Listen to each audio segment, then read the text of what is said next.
ಶ್ರೀರಾಮ ದೇವರ ದೇವಾಲಯದ ವತಿಯಿಂದ ಕ್ಯಾಲೆಂಡರ್ ಬಿಡುಗಡೆ. ಹೌದು, ಚಿಕ್ಕಮಗಳೂರು ಜಿಲ್ಲೆ ತರೀಕೆರೆ ತಾಲೂಕಿನಲ್ಲಿ ಶ್ರೀರಾಮದೇವರ ದೇವಾಲಯದ ವತಿಯಿಂದ ಕ್ಯಾಲೆಂಡರ್ ಬಿಡುಗಡೆ ಮಾಡಲಾಗಿದೆ. ಕ್ಯಾಲೆಂಡರ್ ಎಂದರೆ ಸಮಯ ದಿನಾಂಕವನ್ನ ಲೆಕ್ಕ ಹಾಕುವ ಉದ್ದೇಶಕ್ಕಾಗಿ ಸಮಯದ ಘಟಕಗಳನ್ನು ಸಂಘಟಿಸುವ ಒಂದು ಉತ್ತಮ ವ್ಯವಸ್ಥೆಯಾಗಿದೆ ಎಂದು ಒಕ್ಕಲಿಗ ಸಂಘದ ಸಂಚಾಲಕ ಕೃಷ್ಣ ಆರ್ ಹೇಳಿದರು.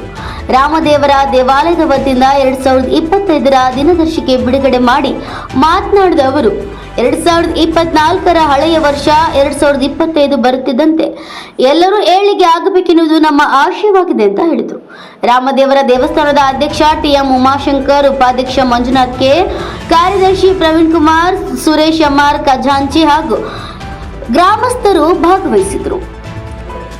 ಅಯ್ಯಪ್ಪನ ಭಕ್ತಾದಿಗಳು ಸಹ ಈ ಕಾರ್ಯಕ್ರಮದಲ್ಲಿ ಭಾಗವಹಿಸಿ ದಿನದರ್ಶಿಕ ಬಿಡುಗಡೆ ಸಮಾರಂಭದಲ್ಲಿ ಭಾಗಗೊಂಡಿದ್ದರು. ಪ್ರದೀಪ್ ಎಚ್.ಎ. ಎನ್.ಕೆ.ಎಸ್.ಟಿವಿ4 ಬ್ಯೂರೋ ರಿಪೋರ್ಟ್, ಚಿಕ್ಕಮಗಳೂರು.